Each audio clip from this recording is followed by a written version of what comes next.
Enfant de Dieu, que le Seigneur te bénisse. Seigneur, je t'avoir de me bénir et combler dans le glorieux nom de Jésus de Nazareth. Le privilège est mien de savoir que tu vas merveilleusement bien et que la glorieuse main de l'Éternel notre Dieu est sur ta vie dans le nom de Jésus. Ce matin, en quelques minutes seulement, je vais te parler de 8 clés du succès qui te permettront de quitter du palier auquel tu es pour entrer dans un palier plus élevé. Il a pris au Seigneur de nous donner ces clés afin de repositionner la vie de chacun de nous, ma vie en particulier et aussi la tienne. Ces clés sont des clés qui ont changé ma vie et je sais à coup sûr qu'elles changeront aussi la tienne. La première clé pour expérimenter un succès radical est appelée la clé de l'illumination. La vérité dans cette génération, c'est que nous pensons que nous pouvons fonctionner sans être éclairés, sans être illuminés par quoi que ce soit ou par une entité spirituelle. Selon Jean chapitre 1, le verset 7, la Bible déclare: la lumière luit dans les ténèbres et les ténèbres ne l'ont point reçue. Nous sommes restés, nous sommes cloîtrés dans les ténèbres parce qu'en vérité nous ne voulons pas recevoir cette lumière.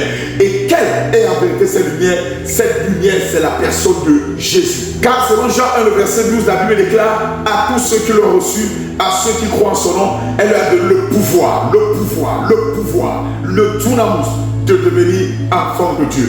Tu ne peux pas en vérité avoir une vie de succès radical si tu n'es pas exposé à la lumière.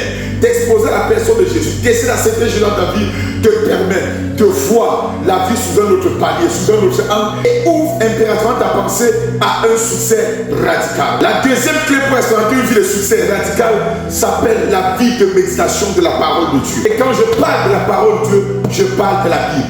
Tu as besoin de rencontrer Dieu par sa parole. Un homme qui veut réussir, un homme en succès est un homme qui a besoin de Dieu. Il a dit à Josué chapitre 1, le verset 8, que ce livre de la loi ne s'éloigne point de ta bouche, mets-tu-le de jour et de nuit et agis fidèlement selon tout ce qui est écrit.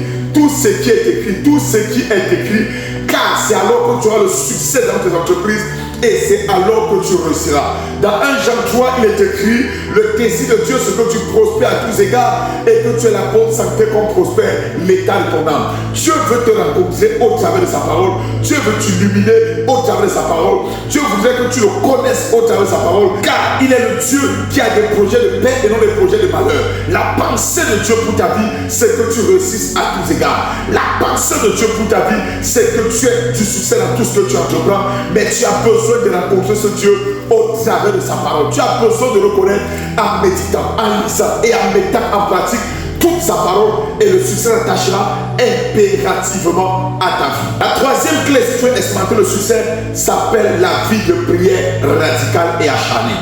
Tu ne peux pas réussir si tu n'es pas un homme de vie de prière radicale. Tu dois être un homme d'une intimité certaine avec le Père.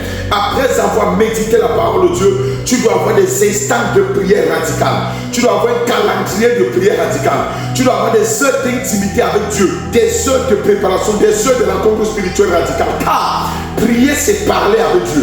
Prier, c'est communiquer avec Dieu. Prier, c'est avoir les directives qui viennent avec Dieu.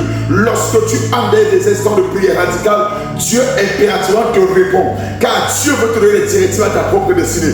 Dieu veut te donner un chemin avec ta propre vie. Dans le livre de Jacques, chapitre 5, le verset 17, la Bible déclare: Élie était un homme de la même nature que toi et que moi. Élie n'était pas différent. Il était comme toi et moi. Mais lorsqu'il priait avec instant, il n'y point de pluie pendant 3 ans et 6 mois. Oui, tu es un homme de prière radicale, tu auras des résultats escomptés. N'a-t-il pas dit dans 1 Thessaloniciens 5, le verset 17, priez sans cesse? Même Jésus, qui est l'homme le plus populaire de l'histoire de l'humanité, la Bible déclare: toutes les nuits, il allait à la montagne pour prier. Entre dans une vie de prière radicale et tu auras le succès dans tout ce que tu entreprends. N'entreprends aucun projet, aucune activité, aucun investissement sans d'abord consulter le Dieu qui t'a béni, sans d'abord rencontrer Dieu afin d'avoir les directives et la sécurité nécessaire et voir même la garantie de ce projet. La quatrième clé, si tu veux réussir, c'est une vie de travail acharné. Ne te décourage jamais, ne cède pas à la paresse. La Bible déclare dans Proverbe 22, le verset 13, le paresseux dit qu'il y a un lion dehors, je serai dévoré dans les rues. Le paresseux dit toujours qu'il y a un lion dehors. Le paresseux refuse de sortir parce qu'il pense que ça ne va pas marcher. Sois un homme qui travaille. Ma Bible déclare un peu de paresse, un peu de sommeil, un peu de croiser les mains et la pauvreté te surprendra sur ton lit comme un voleur. Chrétien, enfant de Dieu, écoute-moi. Ne sois pas un homme paresseux. Travaille. Même Jésus, pendant les 30 premières années de sa vie, était charpentier. Oui, Jésus lui-même travaillait. Et il a dit, mon Père travaille, c'est pour ça que moi aussi, je travaille encore. Dieu, c'est un bosseur. Dieu passe et il agit. Selon Genèse chapitre 1, la Bible dit, Dieu dit, faisons l'homme, la pensée de Dieu, selon notre image et son ressemblance. Et dans Genèse chapitre 2, la Bible déclare, Dieu prit la poussière de la terre et il fit l'homme. Dieu a travaillé de ses mains pour que l'homme, la parfaite créature, son image voit le jour, soit un homme qui travaille. Arrête la paresse et bosse. Il ne suffit pas seulement de prier, de méditer à la parole de Dieu et de se coucher. Non, au-delà de ces activités, tu dois sortir, tu dois bosser, tu dois maximiser tout ton potentiel pour réussir dans ta destinée. La vie n'est pas une question de chance. La vie, c'est aussi une question de travail acharné. Travail. La cinquième clé du succès est appelée la patience. Oh, Makapalagadia. C'est appelé la patience. Apprends à être patient dans la vie. Apprends à être patient. Jacques chapitre 1, le verset 3 déclare, l'épreuve de votre foi produira la patience. Ne sois jamais pressé. Ne sois jamais pressé. Tu n'es pas en retard et tu n'es en compétition avec personne. Apprends à avoir une vie de patience radicale, car la patience c'est un fruit de l'esprit. Galates 5, le verset 22. La patience est un fruit de l'esprit. Dieu voudrait voir en toi un homme patient, un homme qui peut attendre patiemment le secours de l'Éternel. Ne t'empresse pas dans tout ce que tu fais. Développe une vie de patience. Même si ça tarde, même si ça ne marche pas encore, ne te décourage pas, ne t'empresse pas, ne change pas. Sois patient. Heureux l'homme qui attend patiemment le secours de l'Éternel. La sixième clé ce matin pour ton succès radical est appelée la vie de sacrifice. Tu ne peux pas réussir si tu n'es pas un homme qui sacrifie. Il y a toujours un prix à payer pour chaque succès. Il y a quelque chose à sacrifier pour chaque succès. Si tu vois un homme qui a réussi et qui te dit qu'il n'a rien sacrifié, un, certainement il ment. Et deux, c'est qu'il y a quelqu'un d'autre, voire un parent ou quelqu'un qui a sacrifié à sa place.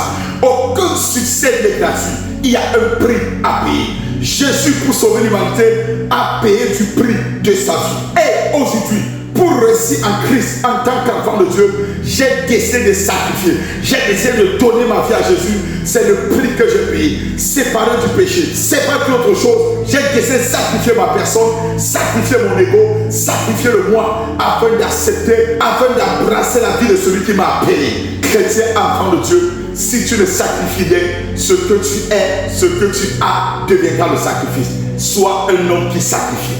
Abraham, le père de la foi, sacrifia son fils Isaac. Il y a un prix à payer pour chaque chose. Et le sacrifice que le ciel te demande, c'est de donner ta vie à Jésus. Jésus a payé le prix pour tout. Reviens au Seigneur, car il t'attend. Il y a un prix à payer.